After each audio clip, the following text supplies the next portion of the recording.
Hey everyone, so just to let you know, this one is going to be a little bit different. I have been taking a class, actually I'm just wrapping up this week.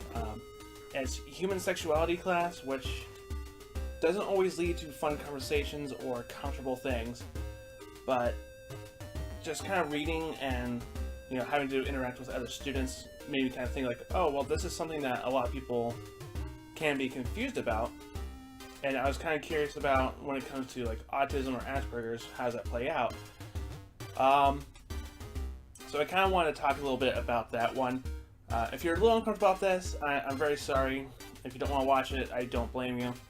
But I do feel like it is something that needs to be talked about.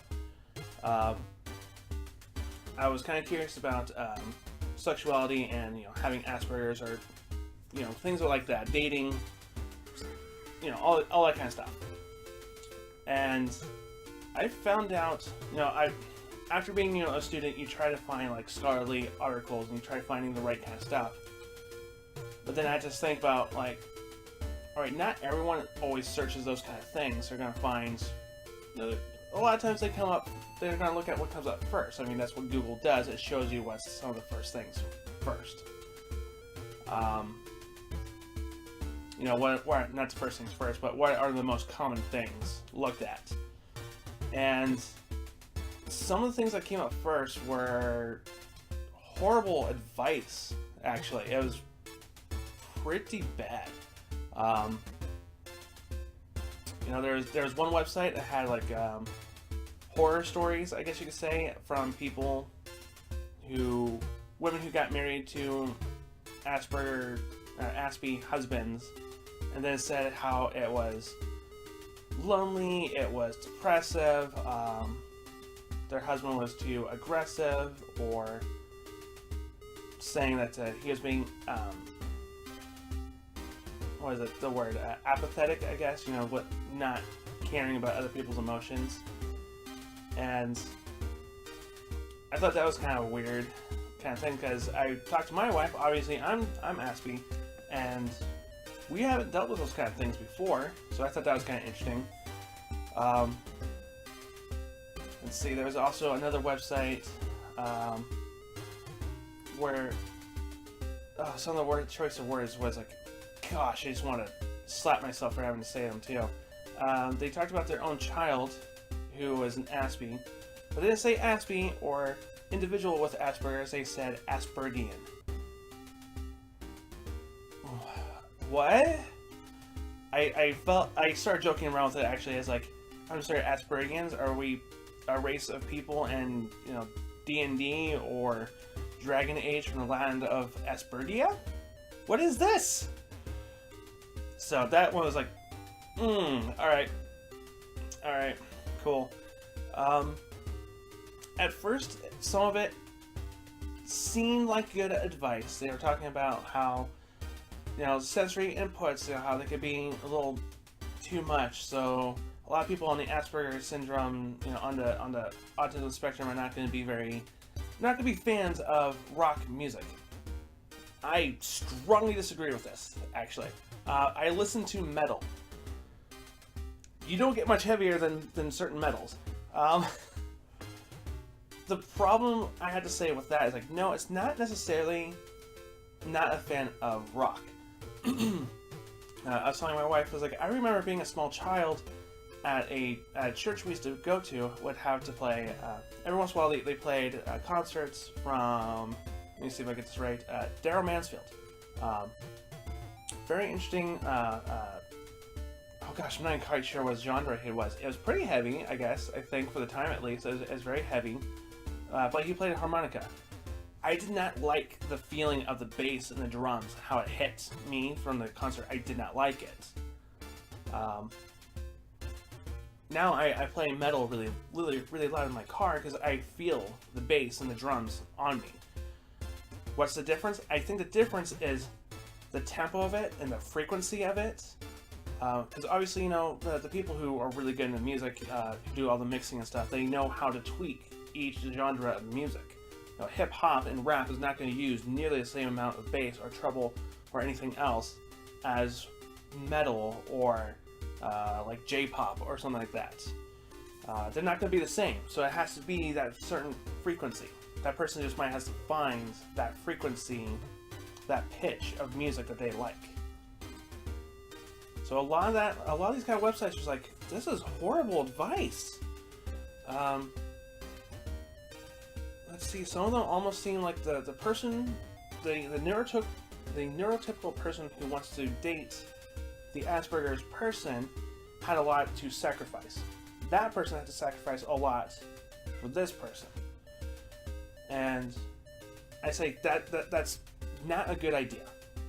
Because I feel like, I mean, it's very sad some of those women had a really bad experience and possibly their husbands became abusive. And I'm very sorry about that. I don't like hearing those kind of things, and that's a horrible situation to be in.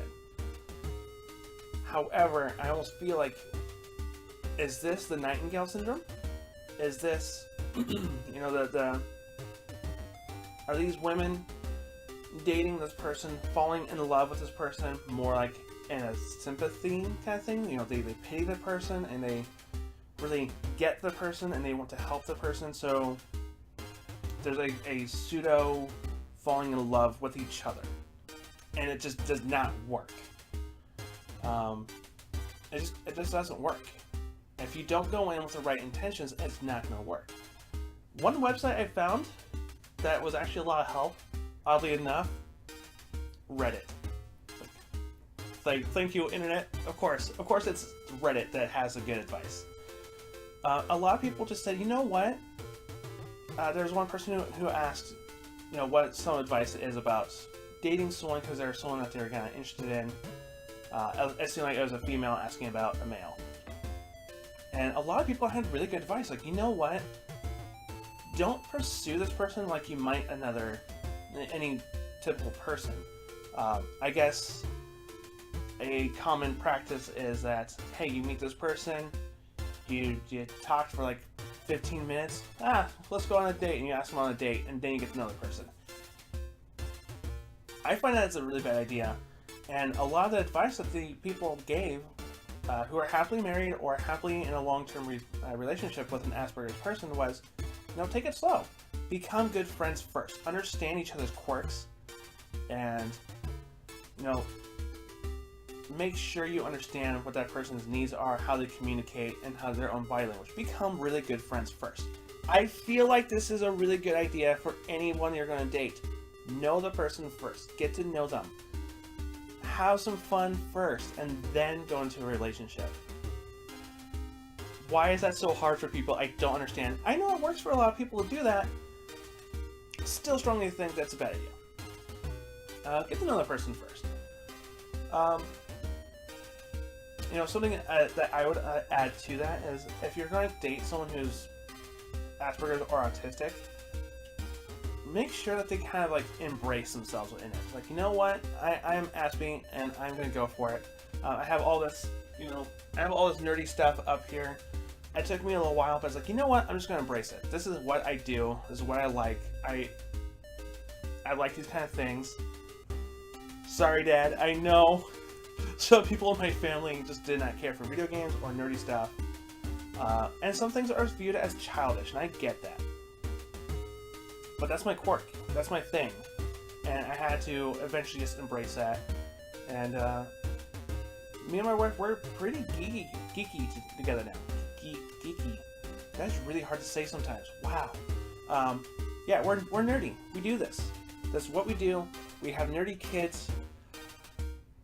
My kids can't run to save their lives like in a sport. I mean, they can run like short distances, but you know, they're not gonna go for sports. We're gonna stick with karate. This is what we do. So I just kind of feel like, wow, this is just practical advice for that. And I don't know. I mean, I guess probably what a lot of people will also be concerned too is the sensory input. I don't like to be touched a whole lot. Some things like just nope, don't like it. Please don't. And I guess that's a problem for some people. And I get that, and some people try to figure out, how do you make a relationship work? I mean, I have 4 kids. Obviously, not gonna go into the details on that one. But you know, some people might think like, the sensory input, you don't like to be touched. How does this work? It's kind of an odd thing. It's like, I don't like to be touched by random strangers. But when I was first dating my wife, she was the only person I ever dated, by the way. When we were first starting the date, and then we got engaged, and eventually, obviously, married. I don't know. It's kind of weird. It's very natural for me to embrace the touch. You know, embrace the holding in hands, embracing each other, obviously. You know, even the kisses and all those kind of things. When it's someone who understands you, and you understand yourself too, it became very natural. It is okay. And I don't know, I guess for a lot of people, what I found online too, a lot of people said this is the only time that they actually felt normal. They can embrace the hug and the touching and the kiss from the person that they loved. That's when they felt normal. That's when all of their Aspie-ness? Yeah, let's go with that one. All their Aspie-ness kind of melted away and just, they felt normal. They felt like a normal human being with another human being.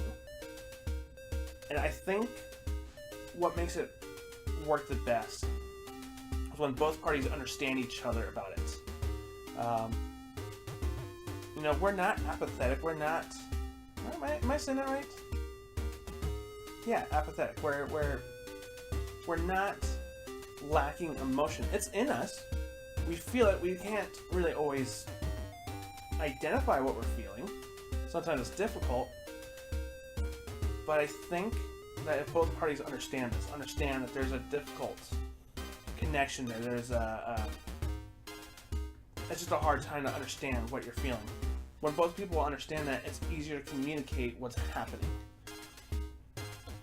So, I don't know, I guess that's just kind of a weird thing that I found. Yeah, just a lot of weird things out there. Yeah, if you're ever interested in those kind of things, just be careful what it is that you're searching. Obviously on the internet anyways. But I think also just be careful of where the source is coming from. You know, is a parent talking about their teenage son or daughter?